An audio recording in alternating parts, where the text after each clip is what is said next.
Halo, assalamualaikum warahmatullahi wabarakatuh. Ikhwafillah yang Allah muliakan, pada hari ini Senin 6 Mei 2024 bertepatan dengan 27 Syawal ya sebetulnya. 27 Syawal 1445 Hijriah. Ane ingin mengangkat sedikit nih bagi ikhwafillah yang ingin nanti sudah mengarah ke skripsi sama Ana pun juga gitu juga karena Ana sudah ada ancang-ancang untuk mengajukan judul dalam waktu dekat ini insya Allah. Mohon doanya ya khawfillah. Ya, pada kali ini Anda akan mengangkat sedikit tema. Sebenarnya kita akan membahas riset media ya.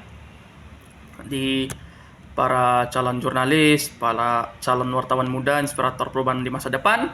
Ini sangat penting sekali untuk kita perhatikan ya. Tapi untuk masyarakat juga penting supaya nanti bisa mengetahui seperti apa sih pendekatan penelitian yang dilakukan dalam penelitian kualitatif. Nah, ini catat baik-baik yang ingin mengambil kualitatif. Kualitatif. Ini sebetulnya ngambil kuanti.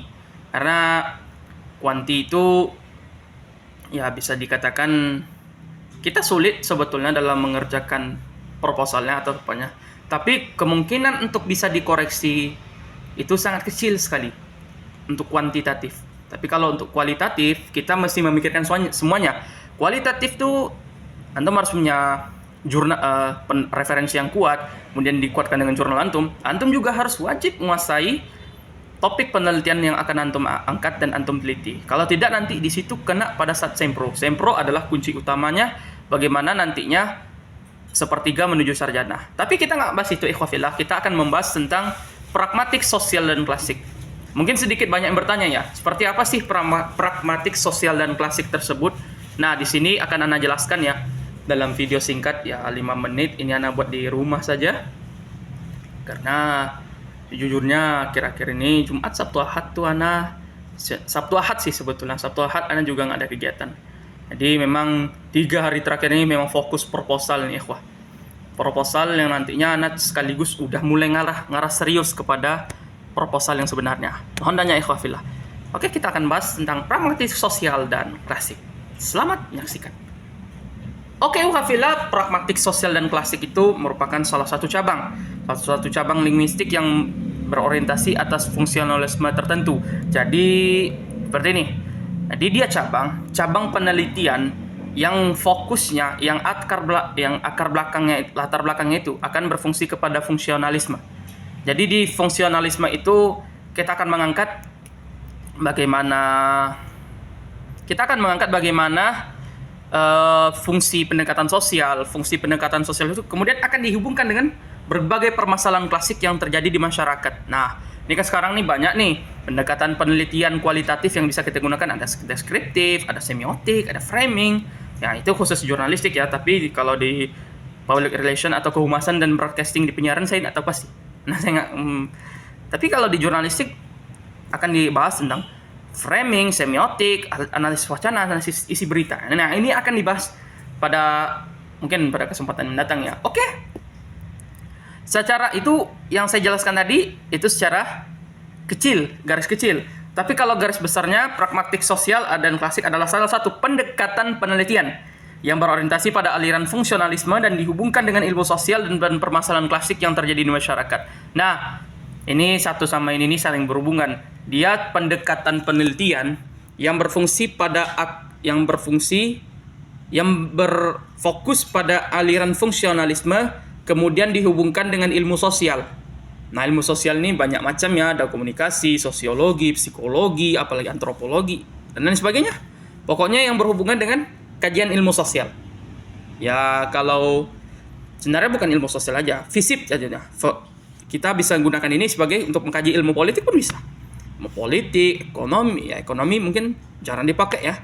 Tapi alam saya nggak tahu. Nah, seperti itu. Oke, kita masuk ke contoh dari pendekatan sosial dan klasik ini. Seperti misalnya gini, antum ingin menganalisis apa contohnya?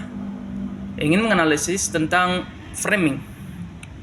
Ya bolehlah kita angkatlah framing sedikit karena tahu nih khawafillah dari calon jurnalis muda, wartawan muda, inspirator perubahan masa depan ada yang ingin mengangkat nanti menganalisis framing.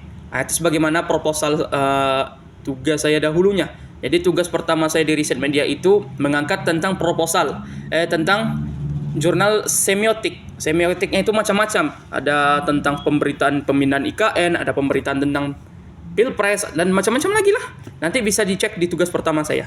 Itu 10 jurnal, oke. Kemudian tugas kedua ada di situ dibahas bab 1. Tapi saya kali itu saya tidak mengangkat, maksudnya tuh tidak mengangkat, itu masih mengangkat tentang menonton animasi. Inilah baru di tugas ketiga ini baru saya betul-betul serius ingin mengangkat pengaruh penggunaan bahasa jurnalistik terhadap pengaplikasian penulisan berita di media online. Karena sekarang orang tak baca koran lagi dah. Orang tak baca koran, orang tak nonton television, orang dengan HP Android, ya saya akui sendiri ya, HP Android semuanya itu dunia ada di genggaman. Jadi ya simpel saja bro. Orang sekarang baca berita lewat media online. Jadi itu yang ingin saya angkat di tugas kali ini. Dan bisa jadi insya Allah judul itu yang akan saya anjurkan ke program studi. Mohon doanya ikhwafillah. Oke, mungkin itu saja sedikit pembahasan tentang pragmatik, sosial, dan juga klasik. Ya mungkin video ini hanya sederhana saja. Saya buat dengan sedikit bercerita tentang planning saya ke depan. Semoga ini menjadi motivasi bagi kita bersama dan reminder bagi Ana juga yang membuat video ini supaya bisa menuntaskan studi dengan tepat waktu. Ingat, kita mesti mulai serius untuk memikirkan masa depan dikarenakan orang tua yang beranjak semakin tua, sementara kita belum bisa memberikan apa-apa. Ini reminder juga bagi diri Ana sebetulnya untuk bisa menjadi lebih baik ke depannya. Oke, sampai jumpa di video pembahasan selanjutnya. Insya Allah kita akan, kalau ada tugas lagi, bikin video lagi, akan saya infokan dengan lebih detail lagi insya Allah. Tentunya dengan berbagai data, referensi, dan juga studi kasus. Supaya apa? Supaya nantinya ini pembahasan saya ini bisa lebih berbobot, lebih berkualitas, dan bisa, mana tahu nih, bagi adik-adik tingkat yang ingin membuat video seperti saya, bisa nih mengambil video saya ke depannya. Oke? Terima kasih. Wassalamualaikum warahmatullahi wabarakatuh. Selamat pagi, salam sukses. Jangan lupa bahagia.